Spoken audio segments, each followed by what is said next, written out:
Welcome back to the Timbo Slice podcast featuring Jordan. Today we have our first guest, Dan Hoffman himself. Thanks for having me. I'm glad to be your first guest, even though I wasn't your first choice. Oh, maybe you were, Hoffman. Maybe you were. Well, I did listen to the last podcast where you were talking about other people that you already asked. I guess we can't hide that then. I'm sorry, Hoff. No worries. So, by way of introduction... Why did we put that on the internet? Yeah, I know. We should have edited that out. So, by way of introduction, Dan Hoffman. So, all three of us in the past worked together for a number of years. He is... the number one QA analyst in Utah County, if not the world. I'll take it. And also an aspiring indie film actor / sound guy / everything. Director. Writer. Yeah. Producer. We do it all. Awesome. So why don't you start out by telling us how you got started in QA and everything that happened while we were working together. Everything? No, not everything, but maybe the last part, you know? Well, let's see. I was going to school for my CS degree, and all I was doing was full-time school. I had no income or anything, and I was living with my mom at the time, and one of my teachers suggested a place for me to go try, and so I went there and had an interview, and they hired me, and I was there for about a year, and I actually felt like I enjoyed QA more than I enjoyed programming. So what company was this? They did websites for colleges. SunGuard. It was called SunGuard, and It was a good experience to learn how to do that because I was, a part-time intern, so I didn't have to, know everything right off the bat. And my first job in QA was awesome. And then I came to Exactware, which was 10 years. So that was a lot of years, a decade at this place. Did you finish school? That's a loaded question, I guess. No, I did not finish school. So you're one of those breakaway success stories, like a Steve Jobs or a Mark Zuckerberg or insert famous person here that dropped out of college. Do not stay in school, kids. If you want to be like Dan Hoffman, you cannot finish your degree. I wouldn't say I'm that successful, but I was going to Salt Lake Community College, the Redwood campus, which is in West Jordan. But driving all the way to the mouth of Provo Canyon every morning and then back was like 3 hours each day, so I didn't really have a lot of time for school after that. I needed my time for video games. Indeed. The important things in life. Right. Two roads diverged in a yellow wood, and sad that he couldn't be one traveler and travel both, Dan dropped out of school. True. So if you could go back in time, Hoff, would you do the same thing? Or would you stay in school? Well, if I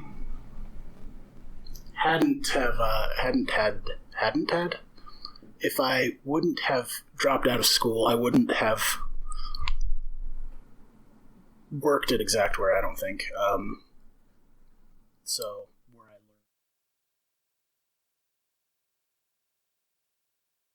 I don't know. It's hard to say. So is that a hashtag no regrets, or is that hashtag maybe regrets? Hashtag.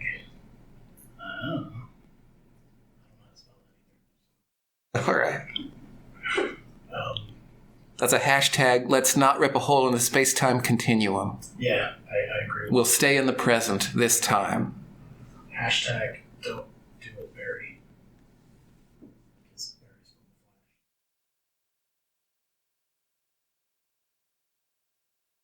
Is that the old Flash movie? Did it come out in the 80s? Didn't Queen do the soundtrack for the Flash movie? That was the Flash Gordon. Oh, okay. The Flash is the DC Comics guy.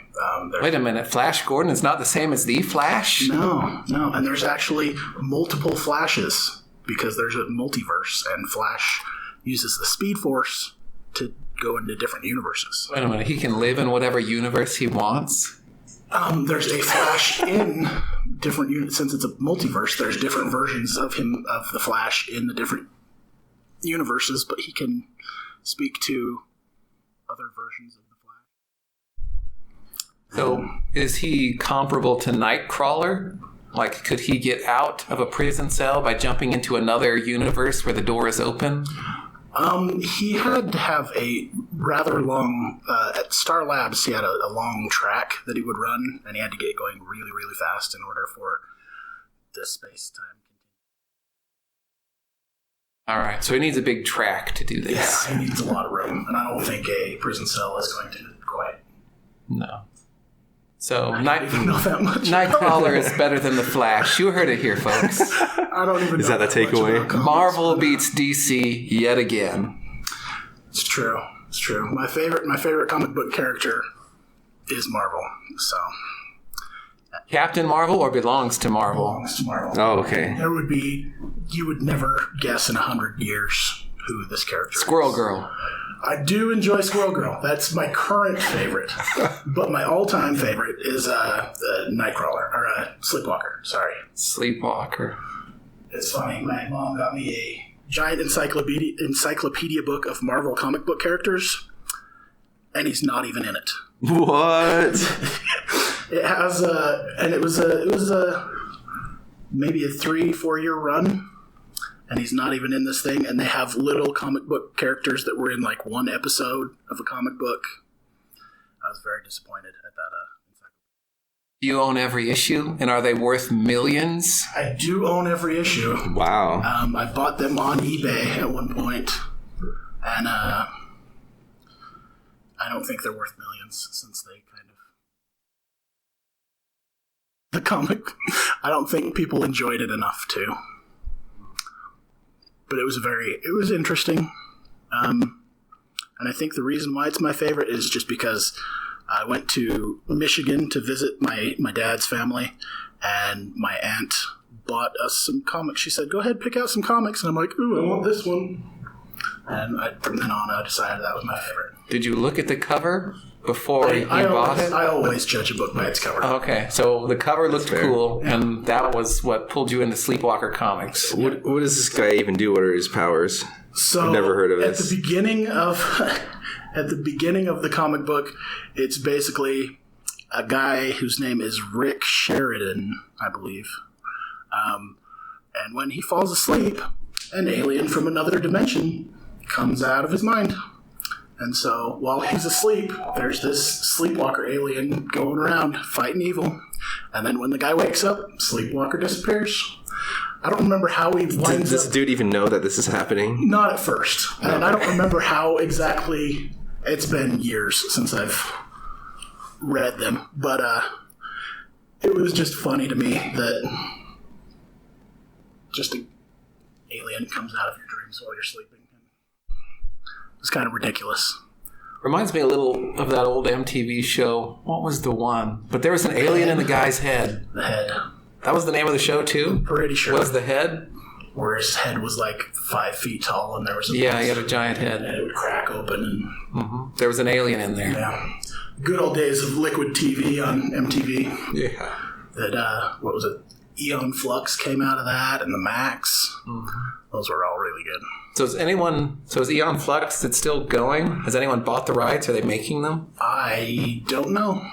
Okay. I would guess probably not, since that was what, like 90s? Yeah, 90s. it was a long time ago. So, and they did that bad movie that was awesome. So, This seems like something they might reboot. maybe at some point, I would imagine. So as a filmmaker and a Sleepwalker fan, have you considered making a Sleepwalker film? We have talked about doing a fan what do they call them? version. I don't know. Just where it's, a short film, maybe 7-8 minutes, kind of like how they did. I think there was a Spawn one that they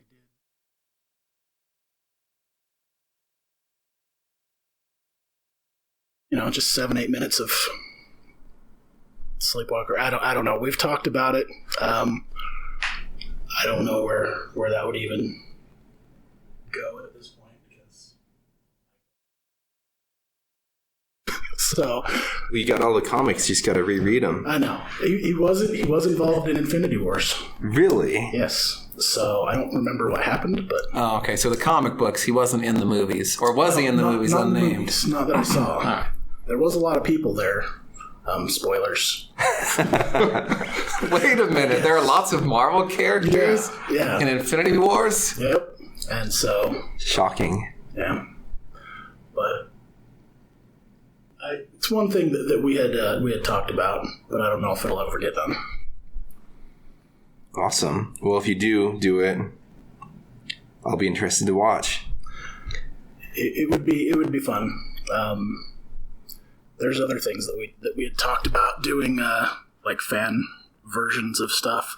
We wanted to do a live-action Freakazoid, but Freakazoid would actually be animated. So it would be a live-action plus animation.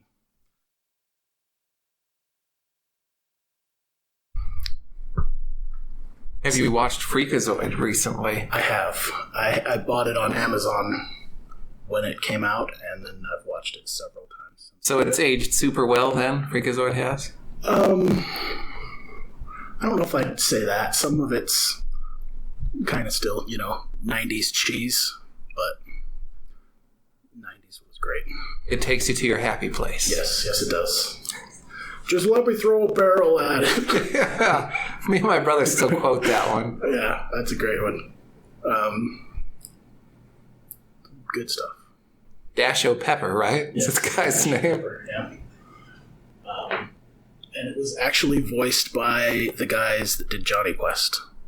Wait a minute. Every character in Toby Danger was from Johnny Quest. As far as I recall. That makes it even better. Maybe it was just the two doctors.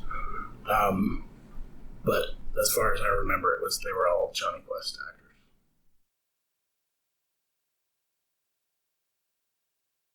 It's about this the film stuff you're doing.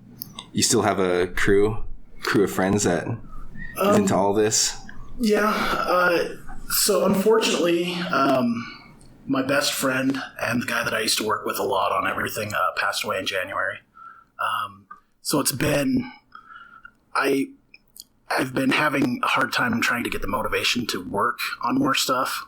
For sure. But a lot of my other friends are still doing a lot of movies, and I'm super happy that a lot of them are doing really well.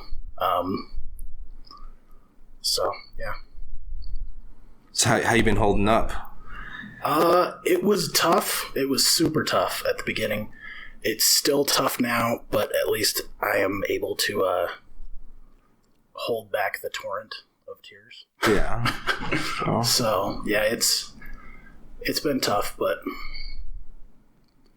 he was like the main producer or director of what you were doing in the past, right? He was basically the other half of so he had a production company that he called I Am the Killer Films. I don't know why. I always thought it was an interesting title, but and then he brought me on, and we did a lot of stuff. I did a lot of sound work for him. The one short that I directed, we won an award.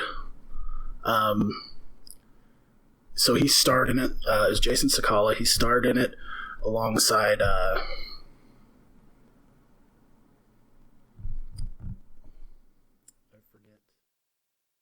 I know. I'm sorry. I apologize.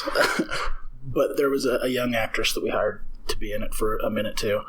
And then the story was written by Tyson Campbell, and then I directed it, and we won an award for Best Story. So, what was the name of this one again? This one was Keep Your Fires Lit, Keep Your Fire Bright. I think it's Keep Your Fire Bright. We changed the name several times, so. And can we watch it on YouTube, or do we have to buy a DVD? It is on YouTube. It's on the... I forget his page now. It might be the Jace Sellout, JASECELOUD. I think that's his username. So if we search for the title of the film, will it come right up? It may. I don't know how he did the tags on YouTube. So what was the name of it? Keep Your Fire Bright. Keep Your Fire Bright. All right, I'm going to try right now while Tim and Dan are getting real. So when we find the video, we'll put the link in the description to this podcast so all your adoring fans can find it. Excellent. It was a lot of fun. When we first started, you don't realize with just little indie, short stories that are 10 minutes long, you don't realize how much work you actually have to put into that. And so, it's a lot of work, but it's really enjoyable. Dark Christmas Film Festival? That would be the one. 2017? That would be the one. Jason Sellout? Yeah, we'll put a link in the comments. Or the description, rather. That film festival is great. Run by Brian Higgins. Good guy.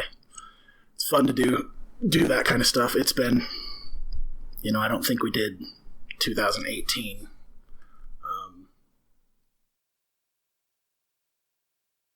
So did you get cash money for best story? No. We got an award. Just a little, it was a wooden block that's, I think it's burned the thing into it. So it's pretty awesome. And do you have the wooden block? Who got it? We had them make more for the three of us. Since he was the star, he wanted one. Since I guess he paid the entry fee or whatever, I guess he gets the award. But then Tyson wanted one for writing the story, and then I wanted one for directing it. So we got 3. Is that sitting on your desk at work right now? Dark Christmas Film Festival 2017, best story, Daniel Hoffman. It's sitting at my house. I have a big cabinet that has a lot of stupid things on it. So it's sitting with all my stupid things. Just makes me laugh. So what happened with your sanitation department series that you were going to do? We filmed the second half of the pilot, and I thought everything was looking really good. And then we had people who, had to go out of town for stuff, had other stuff. And then once we finally got people that were back, other people couldn't make it to stuff. So it was really kind of a confusing time for a little bit. And so we couldn't get steam going on it again. We've still got a lot of stuff written, but who knows what we're going to do now, because we'd have to...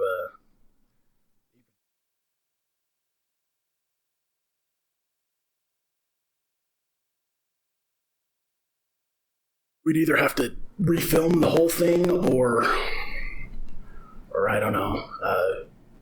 There was talk at one point,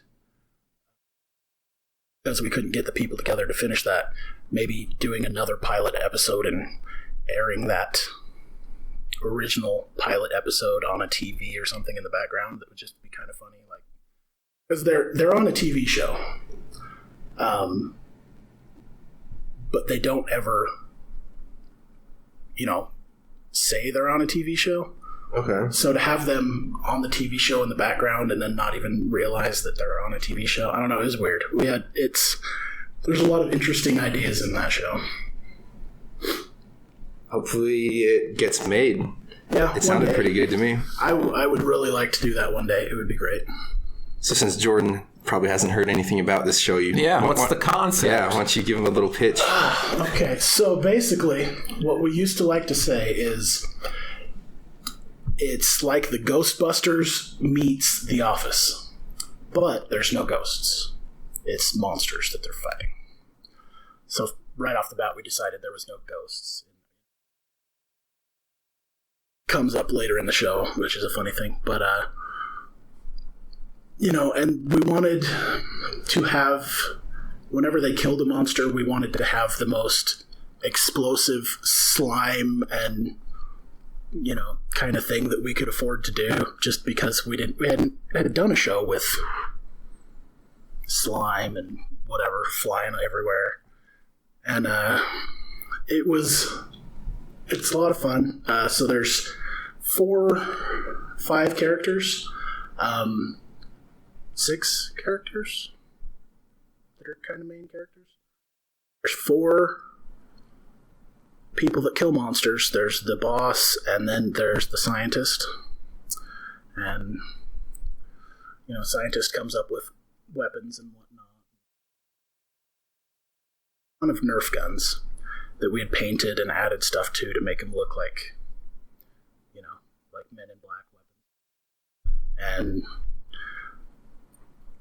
good times. I had 2 little tiny, like the little 3-shot Nerf guns that are like the barrel's 3 inches long or whatever. And I had 2 of those in my holster on my back, so I could draw from behind. Wait, you're a character in the show? Yes. My character was named Cheese. Cheese. Yes. His real name was Wendell? Holy crap, I can't believe I forgot his name. Oh, that makes me sad. But yeah. So I played one of the 4 people. Jason played another. That was not my phone. That was my phone. That was very professional of me to not turn off my phone. But yeah. So I played one of the 4. Jason played one of the 4, and then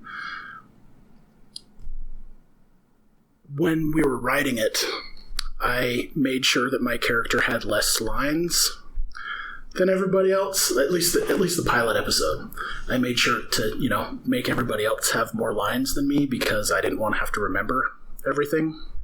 Like, I could just be the guy in the background somewhere doing something stupid. And as we started writing more episodes, Jason decided that I didn't have a lot of lines, so he wanted to make an episode. There goes my phone again. Good. He wanted to make an episode that focused mainly on me, on my character, and the Cheese's dark past. It started out as it was going to be a speed dating episode where Cheese goes on speed dates, but we switched it to just one date because speed dating would be kind of hard to get into an episode. I think it's kind of tough to write. We sat down and tried to write it, and we're just like, this is weird. But it's very entertaining. So you filmed a pilot? We filmed the second half of the pilot. Oh, so you only have half a pilot. Yes. And can we watch the second half of the pilot on YouTube? I don't know if that's been edited yet.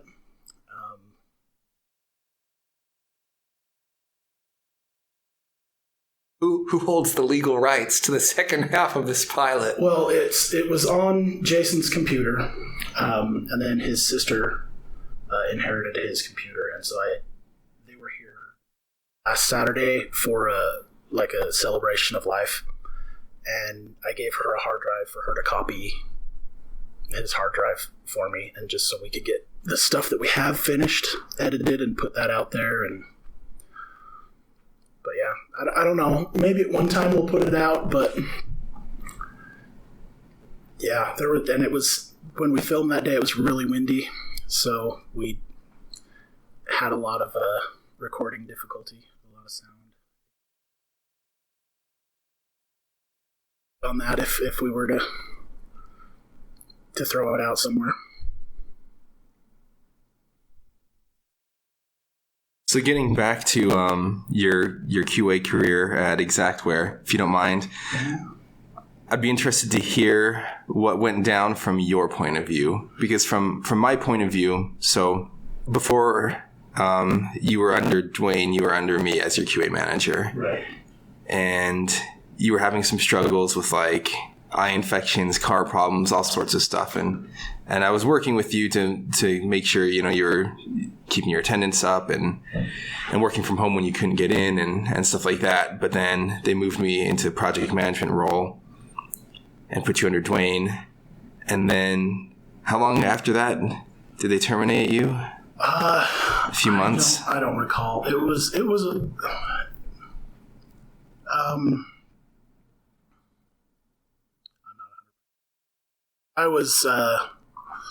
I was having a lot of mental stress at the time, so I was going through some depression and some anxiety.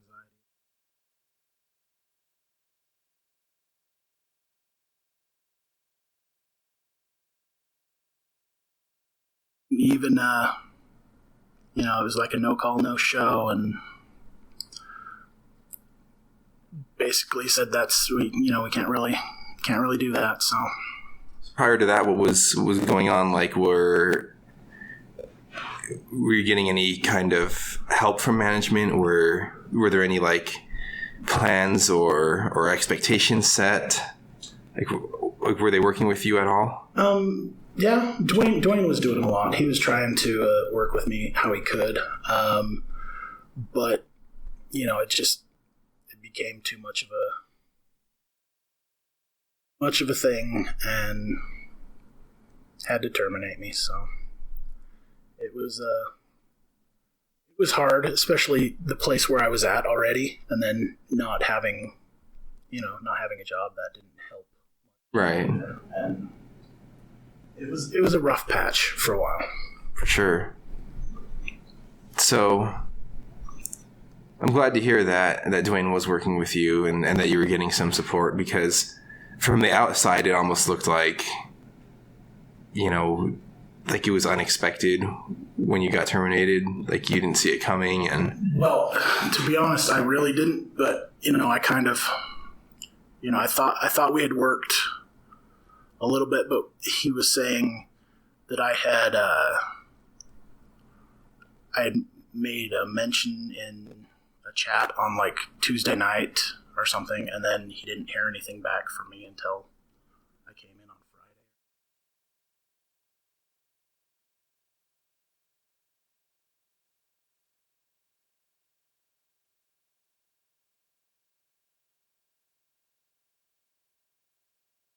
Because I don't blame him at all.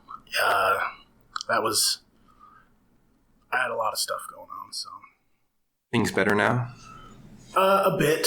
They were getting there, and then the whole Jason passing away in January stuff kind of pushed me back down the hill. But at least I'm working now, so it's about all I can hope for at this point. You're still on contract, right? Yes. And you mentioned the other day you're waiting to hear on Tuesday to see if they even continued it, right? Well, so Friday was the end of my last contract extension. And so I emailed, because the recruiter company that I'm working for does not communicate very well. So Thursday I emailed and said, hey, have you heard anything about an extension? Didn't hear anything back. Friday I emailed him again in the morning, hey, should I plan on coming in on Monday or what? And I got a call at about noon, and he said, the guy who is over the account is out of town, so we don't know anything. And I'm just like, what? Aren't you the recruiter, the guy that is supposed to be helping me out? Aren't you supposed to be taking care of this kind of stuff? Sounds like they're not on top of things over there. Yeah. But, I can't complain too much because they did get me the job, and it was quick. It was like a Thursday afternoon. I got a call from the guy saying, hey, there's this place. They're looking for somebody immediately. They said you have a lot of experience. Interview tomorrow. It's like, oh, that's great. So Thursday, I had to get the call. Friday afternoon, I go in for the interview. And after the interview, the guy was like, well, we'll give you a call or your recruiter or whatever. And so I go home and I'm sitting there maybe about 6 o'clock at night. I'm like, haven't heard anything. And 6 o'clock's usually end of day. So that kind of sucks. I don't know. I guess maybe I didn't get it. So I find my boss on LinkedIn and I friend him or whatever. And I send him a message. I'm like, so I haven't heard anything from you or the recruiter. And, you said end of business day. He's like, oh, yeah, well, we wanted to have you come in. I think Monday was a holiday, so he's like, we wanted to have you come in on Tuesday. I'm like, oh, okay, yeah, that's great.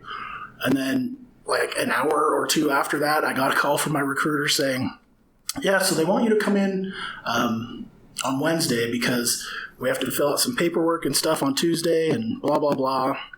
So, I mean, going from Thursday, I had a job. It was that was really nice. Yeah, usually it takes way longer than that to get something set up. Yeah, it was really nice. So the question all your fans are wondering is, do you ever see yourself working for Exactware in the future again? Honestly, the benefits alone were really good.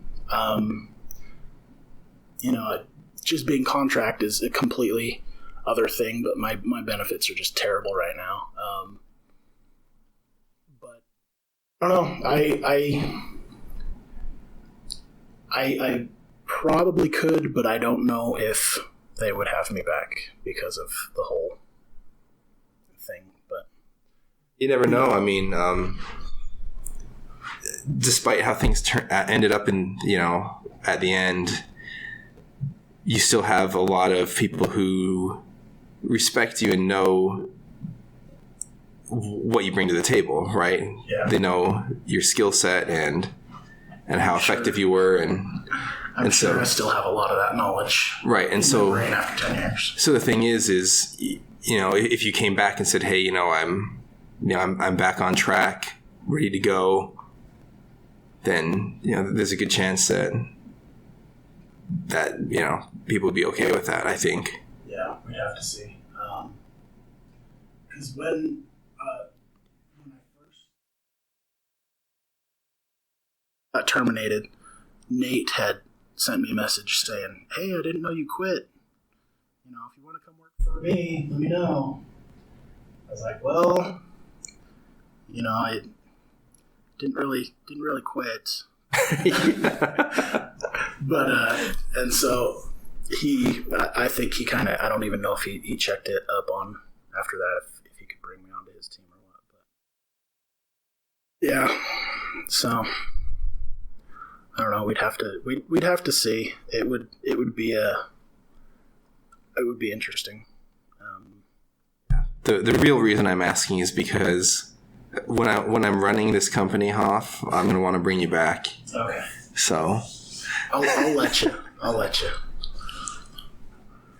So there you go. So along the lines of, we've mentioned a number of times already in this conversation that you have legendary QA skills.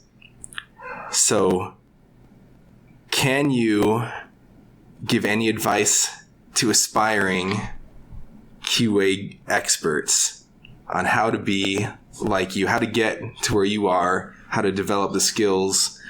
What is it that is the source of the Hoff magic? That's what we're trying to get at here.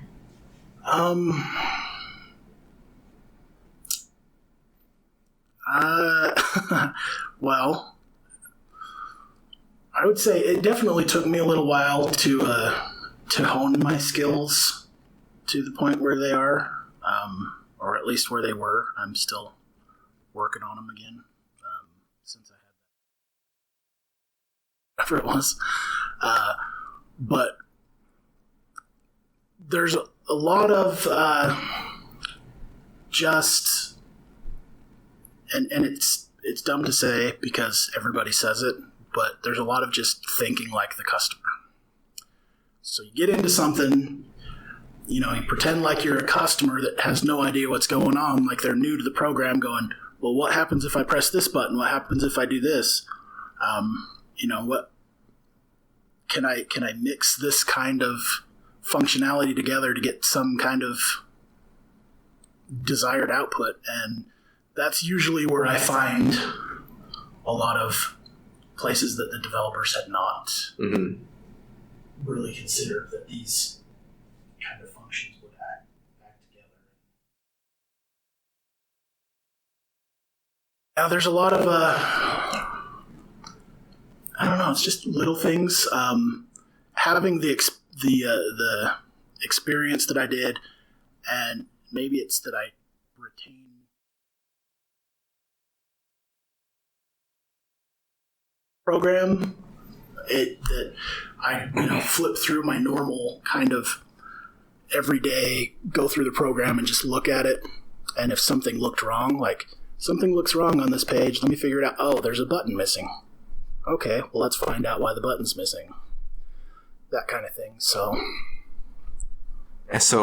my assessment of you was that your effectiveness or your skill level came from a combination of two things. One would be the knowledge, having a ton of knowledge, retaining a lot of knowledge, learning the ins and outs of every part of the software application. And the second part was your ability to kind of just like go very deep into the application and think of all sorts of crazy stuff.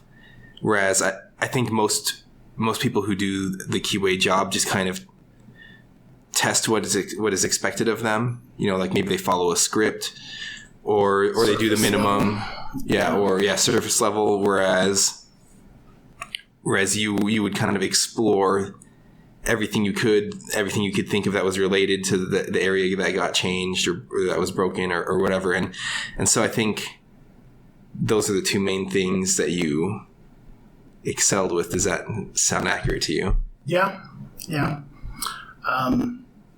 There was, there's also, when I first started, I did get thrown into Payment Tracker, which was a beast. Everything about that kind of helped me out to where I was, to where I could, think about different parts of the program interacting together, and yeah, that, I don't know if that makes sense. Yeah, it does, because it's a very complicated part of the software that basically is touched by everything else that it does. So one thing I'm asked frequently is about the value of QA trainings or certifications that are offered by third parties. Have you ever done any of those, and do you have any opinion on whether or not they're worthwhile or effective? I haven't done any third party ones. I did like the trainings that we would have here. We would have, what was it, every Friday Obert would have us, a random person do a training on a small part of the application. And so you're actually learning. You would either do something that or something that you want to learn. And so you would, you could study up on how something actually worked before you gave this training. As far as the third-party ones, I've thought about doing it, but I haven't actually put forth the effort. So what about like books or YouTube videos, or have you ever done any kind of like research or study on QA as a discipline? I think I might have read a couple books in the past, but I'm not a huge reader. I don't know. It just has never been something.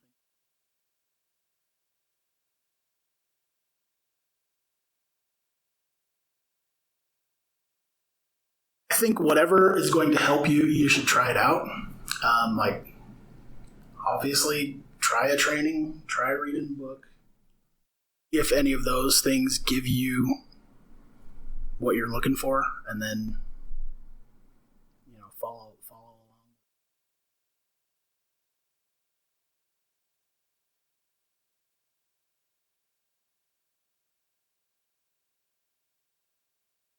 Sounds good. So, do you see yourself doing QA for the rest of your career? Or is there something else that you eventually want to shift into? Do you ever want to be full-time into making films? That sort of thing. Like, what lies in the future for Dan Hoffman? I've never really been one to look into the future much. And maybe that's just my personality. Maybe, I don't know. But, like, people say, where do you see yourself in 5 years? And I'm like, 5 years is a long time away. There's so much that I could be doing differently than I am now. So, as far as an end goal, I don't know, just enjoy what I'm doing, no matter what it is. If I change careers, if I change whatever, just, kind of the philosophical word I'm looking for. Philosophical. Yes, that's the word. That, kind of, follow your bliss. So as long as you enjoy what you're doing.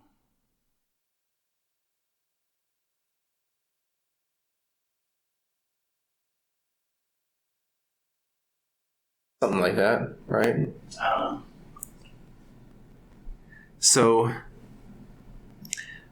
I would actually add a third thing that I think made you really effective as a QA analyst, and that would be that you seem to legitimately enjoy testing software, and that's am I correct in that? Yes. And that I do. That seems very uncommon. I mean, it probably is. It's kind of a, I don't know, tedious job to most people. I think most people see it as a way to get their foot in the door into some other kind of tech job, whether it's project management, right, development, whatever, And so there are only a few individuals probably that still work at Exactware today that legitimately enjoy doing QA, if any.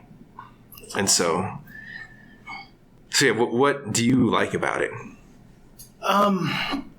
One thing is that, I'm a frequent user of different types of software, not lately because I haven't been, my laptop's hasn't even been opened for like 3 months.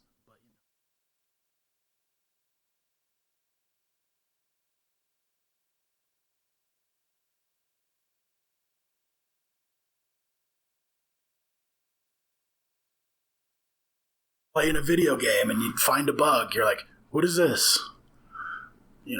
Just getting that frustration and understanding that frustration as a customer, being able to test the software and go, oh, hey, look, this is what I found. This is going to be, nobody's going to have to worry about this issue in the future because I found it now. So there's that kind of, Do you feel some people say, like, the thing that probably appeals to me the most, for example, out of all the aspects of software testing would be kind of the challenge, like finding the thing that the designer or the developer didn't think of, or coming up with some crazy combination of steps that will produce an unexpected result. Like that kind of the game of that is kind of what interested me. Right. Is that something that you are into too? That's kind of like the second half of it. Is it's like, enjoying. Like, I think when I started, I kind of tried to make it into a game. Like, okay, well, I did this test case in 20 minutes. Next time I do it, let's see if I can do it faster, if I can remember the steps, if I can, kind of branch off from the exact steps and see if something else will fail. And so there's the kind of gaming aspect to it too, and then there's also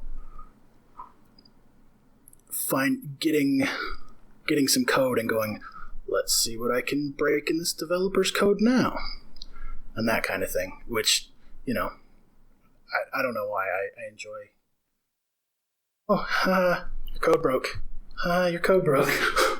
But you don't say that to the developers, because that's just, you want to be on good terms with them. You want to be nice to the developers, so that if you have an issue, you say, oh hey, by the way, I just found this. Is that supposed to happen? Or what's the expected functionality? You don't go, hey, guess what? Your coding sucks. This is broken. And because then, they're not going to listen to you. They're not going to answer your questions. You want to be friendly with the developers. Absolutely.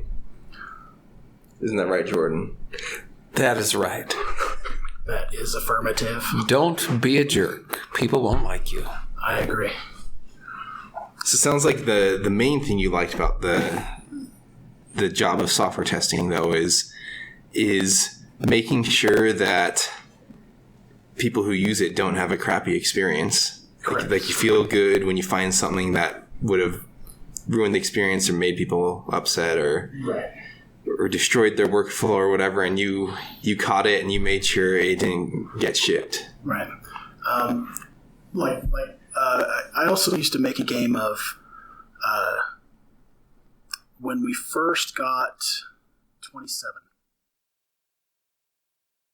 We were in Waterfall at the time, so we got our first build of 27. And I just went, okay, let's see how many defects I can find. And I logged 111 defects in 1 week. Dang, dude. Because it was our first build, so it was not solid at all. Yeah. It was going to be filled with issues. And so that was, all right, new software, let's see what I can find, what I can break. Just that kind of. That's always entertaining, too. Did you ever have experiences where people seem to dislike the fact that you were good at your job? Like where you're writing up a bunch of defects and it hurt somebody's ego, maybe because they wrote that code or maybe because they thought that their product was in a good state and you kind of shattered that illusion. Yeah, I've had a couple of occasions where, it would be like, here's some new functionality. Go ahead and test this, and then it was Joe Myers and myself. We were testing something, and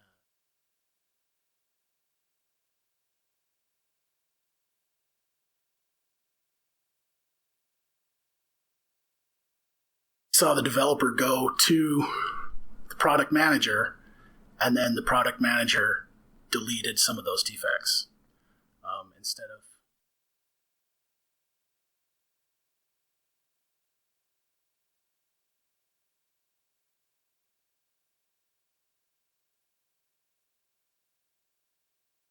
Yeah, or Jira, maybe, depending on. It was Jira, yeah. And he would also, the product manager, most of the times, would uncheck everybody's name from the email. So they wouldn't get a notification that it was deleted. No notifications. I did get one notification one time that said, this has been deleted. And I was like, oh, good. So not non-defected, not closed, not...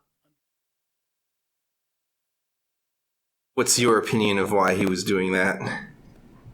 I really don't know.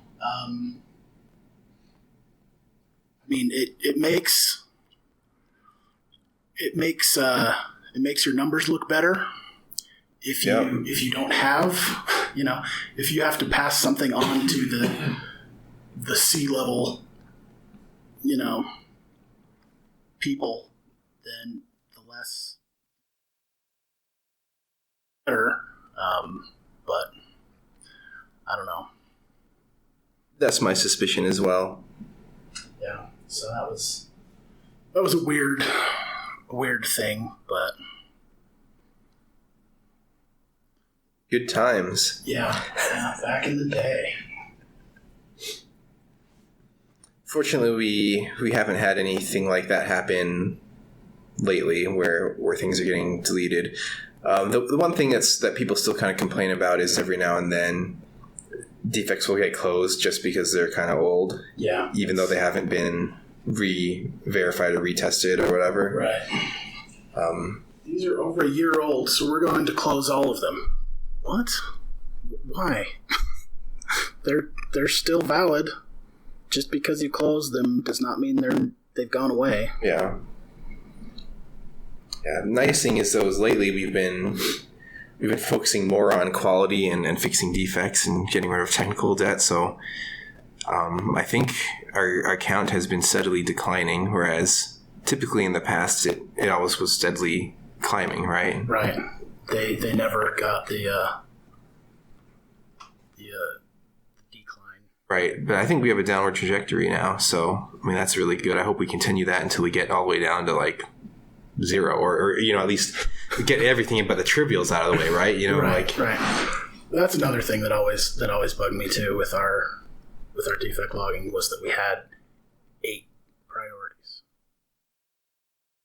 Not going to do anything below like the top medium. 2. Yeah. Why bother having anything below medium? If you can even get down to medium, right? Right. So you got critical and major, and then high, and then medium, and it's just like, why bother having all these extra levels if you're not going to even do anything with them? Yeah. But on the bright side, I think we're handling that a lot better now. That's good. That's good to hear. We just need the legendary QA guy back in the office finding everything. Need the I was trying to come up with a good name, but I have no good names. I don't know. Nothing flew into my head really quickly enough, and so Sir Hofferton, the Chair Slayer. The Chair Slayer, yeah. I think that's still written on my office wall. That was the one time I broke wheels on my chair, and it was 2 wheels at the same time.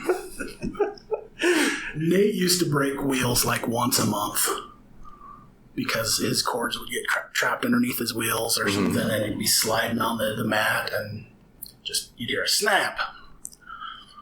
And I don't know, just kind of funny that the only time I ever did it. I broke it 2. Yeah. It's quite the feat. Yeah. I think I might have fallen over too. Because there was those 2 wheels, I think it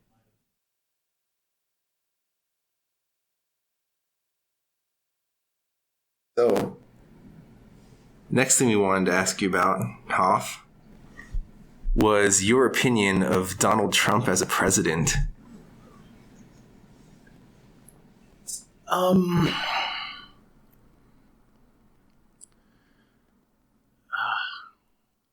I don't know. I would say I'm probably more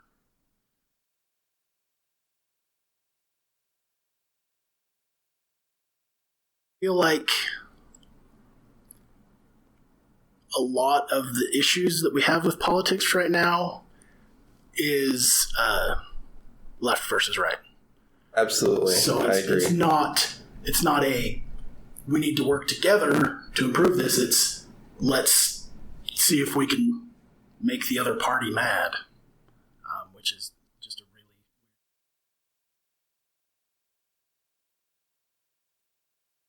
stuff that he's done in the past that you just kind of look at and go, what? What? But and I've said this. I said this even when Obama was president, and other presidents, that POTUS has to be one of, if not the hardest job in the world, because you're leading an entire country. So it's everybody's going to be, no matter what you do, there are going to be people that hate you. Yeah, almost half of them, right? Yes. So it's, I don't know. I don't really agree with some of the stuff that he's done in the past, but I'm I didn't vote for him, so I don't know.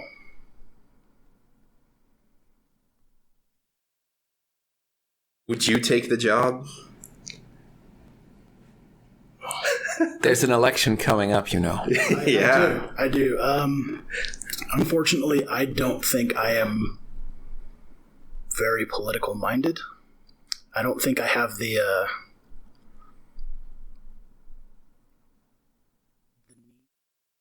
power like that, because, you know, people that become president, that's what they want. They want the power. Some might say that's what qualifies you the most, Dan. Some might also say that the only person who should be president is someone who doesn't want the job. Exactly.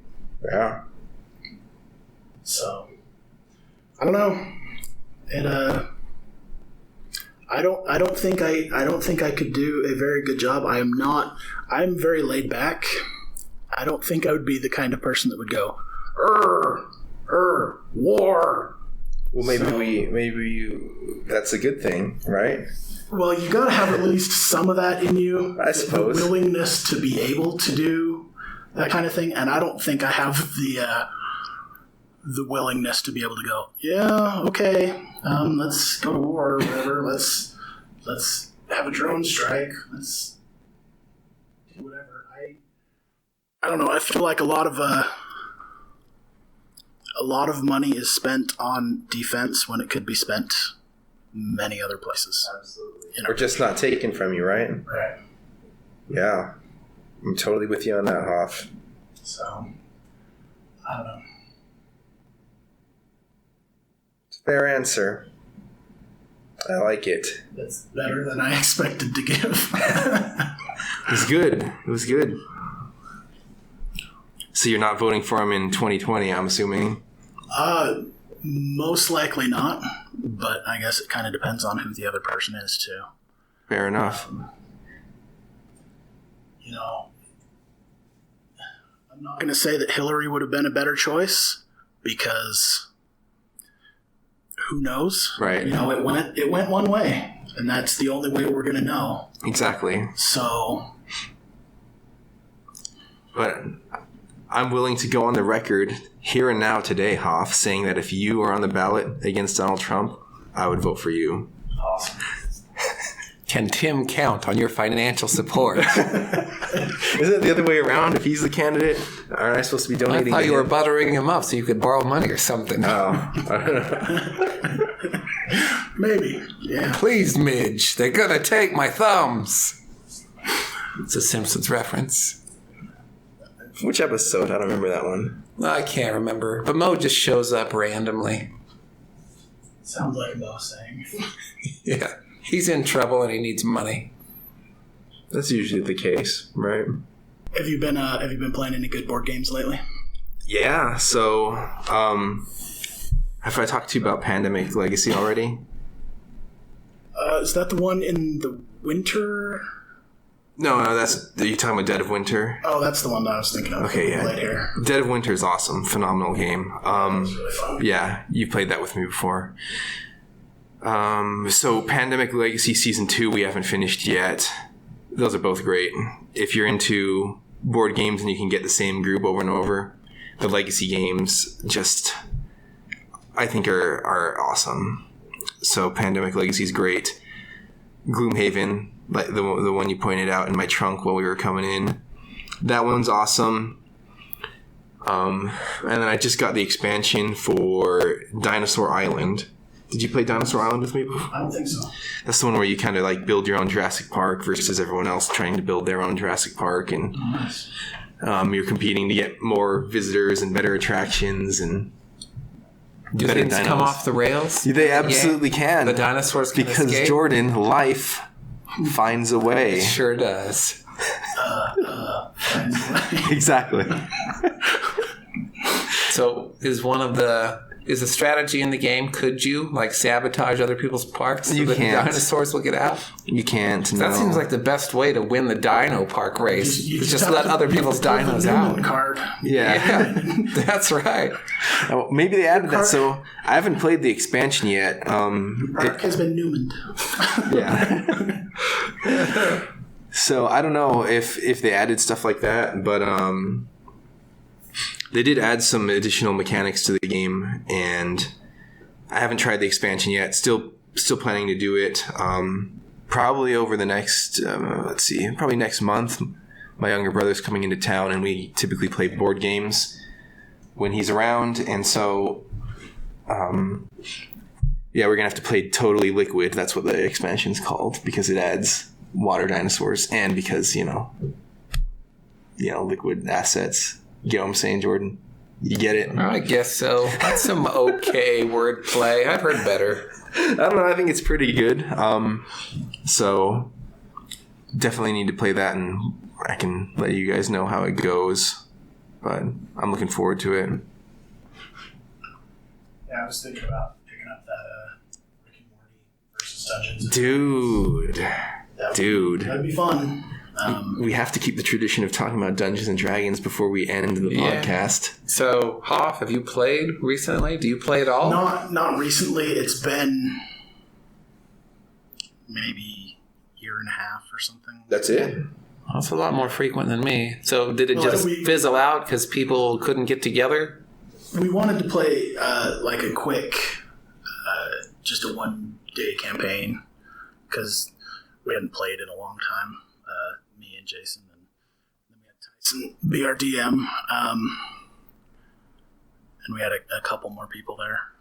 But it was kind of an intro to his campaign in case we wanted to, do this.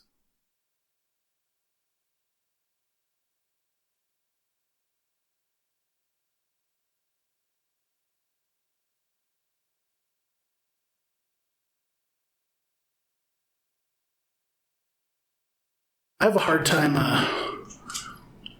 with commitments and my own personal time where I'm not games or watching movies. Oh, so you were one of the people that disbands the group. I would have been, yeah. It would have been tough for me to, and even this morning it was like, oh man, I guess I gotta go. For like half a second. You heard it here, folks. Hoff is afraid of Tim. And very few other people. I think it's more just leaving the house.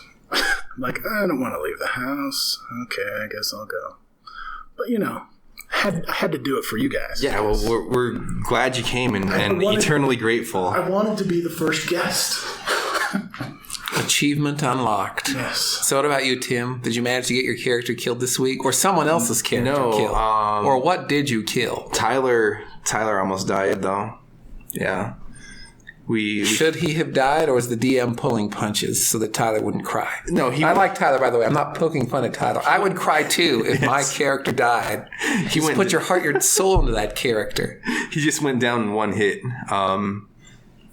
which seems to be the theme for our party. Oh, so he was a victim of the dice? Yeah. So we actually had two fights. So we're exploring like almost like a necromancer's lair underneath a house.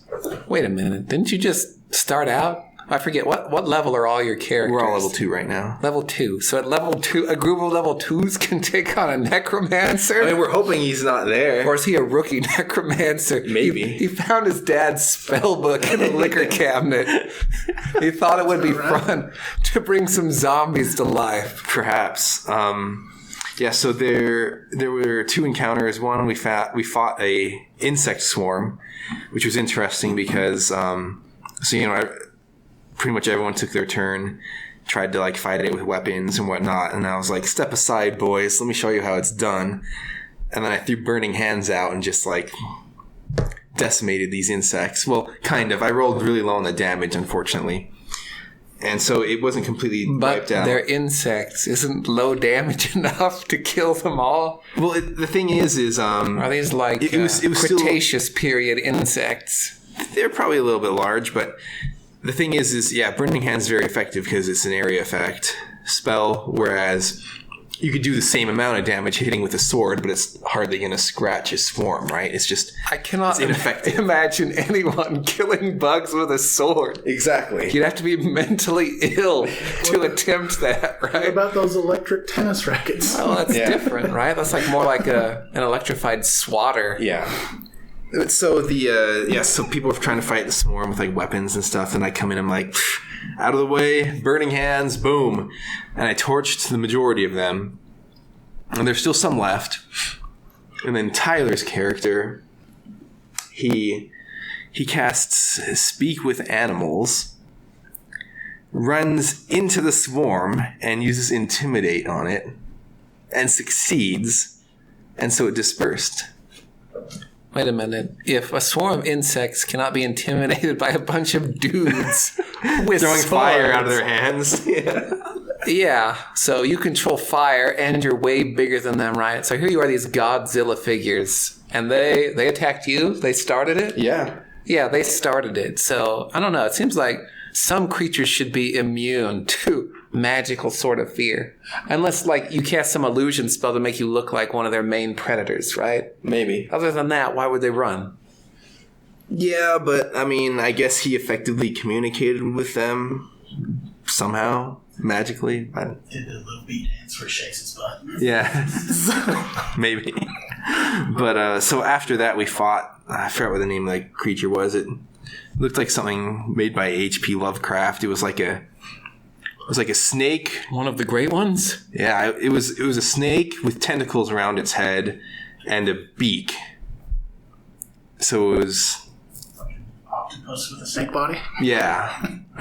It was something like that. You could have sold that to the circus, instead of killing it. Yeah. So Would have anyway, been a lot better for your careers. it like grabbed Tyler with its tentacles and then like struck him like right in the heart with its beak or whatever, and he went down in one hit.